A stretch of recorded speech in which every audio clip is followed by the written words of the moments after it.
Telah terhubung dengan CEO Estetiderma, Lisa Wijaya. Selamat pagi, Dr. Lisa. Pagi Daniel. Dr. Lisa, bagaimana kinerja Estetiderma selama pandemi COVID-19 ini dibandingkan sebelum COVID-19? Oh iya, tentunya ada penurunan ya karena sejak PSBB diberlakukan, per April Estetiderma Klinik kami hentikan untuk sementara waktu. Dan mulai PSBB dilonggarkan sekitar pertengahan Juni, klinik kami buka kembali dengan hanya satu shift, jadi mengurangi jam operasional. Namun sampai hari ini kabar baiknya adalah berangsur kunjungan pasien ke klinik kami terus meningkat walaupun belum sama dengan waktu sebelum pandemi terjadi. Baik, kalau kita lihat dari sisi yang sama, masih dari sisi kesehatan sendiri, ini bagaimana penerapan protokol kesehatan yang dijalankan Estetiderma hingga saat ini? Oh iya, untuk menjaga keamanan semua pihak baik dari personil maupun pelanggan di klinik kami melakukan pengecekan rapid test untuk seluruh personil baik di klinik maupun di kantor pusat kami setiap 2 minggu sekali. Dan untuk pencegahan kepada pelanggan yang datang ke klinik kami terapkan protokol kesehatan yang sudah kami susun. Ya, jadi mulai dari penyemprotan desinfektan minimal 3 kali sehari. Lalu ketika pasien datang, protokol kesehatan mulai dari cuci tangan, pemberian hair cap, shoe cap, ya, terus masker yang steril, dan untuk tenaga dokter serta personil kami lengkapi dengan APD tingkat 1 yang dianjurkan oleh gugus tugas COVID-19. Baik, Dr. Lisa, ini terkait dengan kinerja yang sebelumnya sempat Anda informasikan kepada kami, bagaimana dengan penurunan? Adakah penurunan dan berapa persen penurunan dari pengunjung Estetiderma ini? Ya, kebetulan di pertengahan Juni pas kami buka kembali, penurunan itu sekitar 70%. Tapi kemudian di bulan Juli itu sudah mulai meningkat, jadi penurunannya hanya 50%. Dan saat ini sudah menjadi 70%. Jadi Mhm. penurunannya hanya 30% dibanding sebelum pandemi. Baik, kemudian adakah cabang yang ditutup dan kemudian bagaimana strategi recovery Anda untuk kemudian Anda katakan tadi sebelumnya ada penurunan 70%, kemudian ada perbaikan ke 50%? Ya, untuk cabang kami hampir semuanya buka karena kami terdiri dari 13 cabang klinik own yang kami miliki sendiri dan 5 cabang klinik lisensi. Jadi sebagian dari klinik lisensi memang ada penutupan, tapi untuk 13 klinik own kami tetap buka, ya. Tapi dengan sistem satu shift yang sampai jam 5 sore. Dan strategi kami adalah meningkatkan komunikasi lewat sosmed atau online, ya. Terus kami juga tetap untuk pelanggan-pelanggan yang masih enggan datang ke klinik, kami menyediakan produk kami di Tokopedia serta komunikasi atau konsultasi online lewat Mhm. WhatsApp itu kami lakukan. Baik, Seperti itu, Daniel. apakah kondisi pandemi COVID-19 ini Anda katakan tadi ada penurunan pengunjung 70%, apakah berbanding lurus juga dengan penurunan pendapatan? Dan berapa besar range untuk penurunan pendapatan?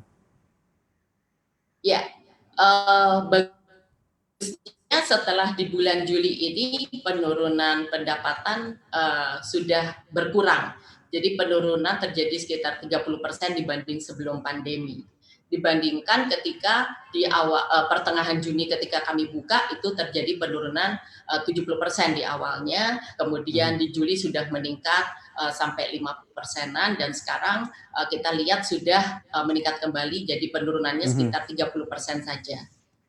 Baik, penurunan tinggal 30% saja. Berarti masih ada sedikit kendala pada cash flow-nya. Bagaimana kemudian Anda melakukan strategi untuk kemudian menjaga cash flow ini agar cepat, agar bisa melakukan efisiensi, dan efisiensinya seperti apa? Kalau untuk efisiensi dengan mengurangi jam operasional. Jadi kami menggiring para pelanggan kami kepada satu shift yang sudah kami jelaskan di komunikasi kami lewat online ya. Jadi itu juga salah satu efisiensi. Kedua, dengan meningkatkan effort kami di sosial media, jadi kami mendapatkan tambahan pendapatan dari sana, dari penjualan di online, seperti di Tokopedia dan sosmed lainnya, begitu. Baik, kemudian adakah restrukturisasi yang dilakukan untuk menjaga cash flow ini? Saat ini enggak, jadi puji Tuhan kita tetap berusaha dengan personil yang ada di semua klinik kami masih bisa bertahan ya, dan sampai hari ini seluruh personil kami masih komplit di masing-masing klinik, walaupun ada pengurangan shift seperti itu. Baik. Kemudian bagaimana proyeksi Anda untuk nanti di semester kedua 2020 ini? Apakah masih akan ada tekanan begitu atau mungkin Anda melihatnya jauh lebih baik nanti di semester kedua?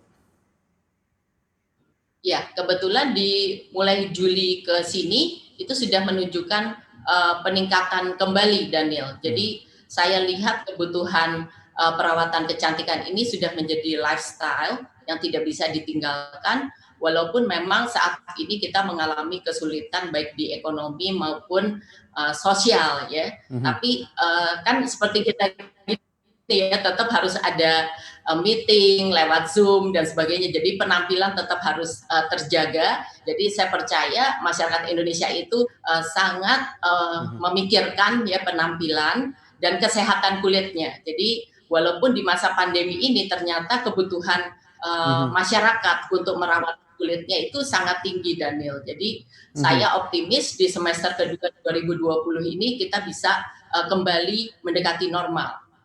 Baik, kemudian kalau kita lihat di era new normal ini tentu akan ada biaya-biaya yang ditambahkan untuk mendukung kesehatan.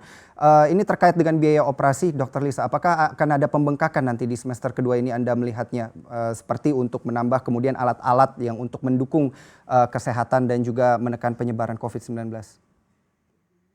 Betul. Jadi itu yang juga menjadi diskusi kami saat ini. Tapi demi untuk menjaga keamanan kepada seluruh pasien dan personil kami, jadi penambahan biaya di bidang APD, ya, jadi pembersihan klinik dan sebagainya itu sudah menjadi kebutuhan mutlak yang tidak bisa kami hindari. Jadi untuk hal itu, so far masih kita bisa dapatkan sumber-sumber yang tidak terlalu memberatkan kami. Jadi puji Tuhan itu masih bisa masuk ke dalam biaya yang kami perhitungkan. Baik, kemudian bisa digambarkan kepada kami untuk kenaikan biaya operasional yang Anda sebutkan ini? Ya, kebetulan itu masuk ke dalam biaya kesejahteraan personil ya yang kami masukkan. Jadi sekitar 10%, Daniel, dari yang sebelum pandemi ini. Jadi seperti itu kalau dari perhitungan kami. Baik. Kemudian terkait dengan ekspansi, bagaimana untuk ekspansi di tahun ini? Apakah akan ada penundaan untuk ekspansi di tahun ini?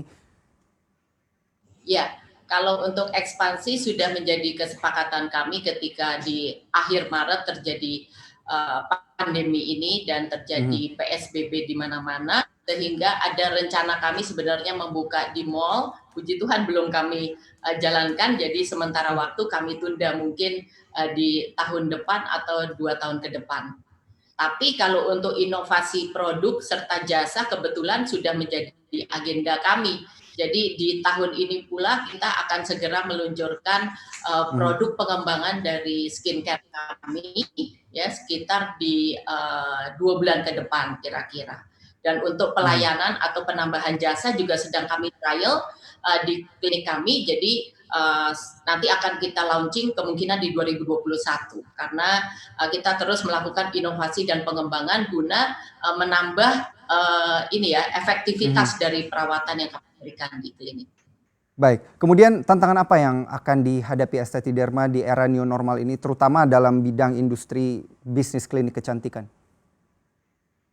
Oke, nomor 1 pastinya orang kan akan mengurangi interaksi ya. Jadi mereka ke klinik juga tentunya akan melihat kesiapan dari klinik tersebut dalam mencegah penularan COVID-19 ini. Jadi tantangannya adalah bagaimana kita meyakinkan ke customer bahwa kita melakukan protokol kesehatan yang cukup ketat di klinik kami, ya, serta bisa meyakinkan mereka bahwa kami tidak mengejar pasien penuh lagi seperti zaman sebelum pandemi, karena kami sangat memperhatikan keamanan itu. Jadi kami batasi jumlah pasien tetap, ya, serta durasi tindakan akan kami modifikasi sehingga tidak terlalu lama spending waktu di klinik kami. Tantangan kedepannya pastinya sebagian besar akan mengalami krisis ekonomi mungkin ya. Jadi itu salah satunya juga yang perlu kami pikirkan ke depannya. Tapi saya tetap optimis seperti yang tadi saya sudah bilang bahwa kebutuhan orang untuk tampil sehat kulitnya, penampilannya baik itu tetap akan berlanjut sebagai lifestyle. Baik, bagaimana Anda melihat proyeksi bisnis kecantikan nanti di semester kedua 2020 ini dan bagaimana pula potensi industri bisnis klinik kecantikan di Indonesia saat ini? Menurut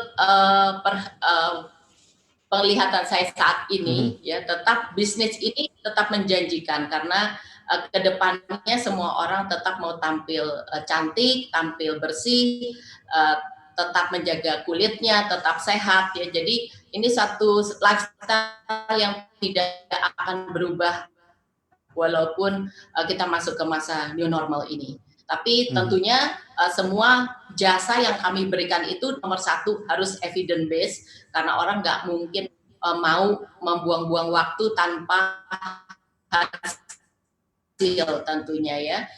Selama ini kan ya, jadi dari mulut ke mulut bahwa kami memberikan bukti bukan cuma janji. Jadi kedepannya sih saya yakin tetap bisnis kecantikan ini terutama perawatan kulit itu akan tetap menjadi salah satu pilihan bisnis yang menjanjikan.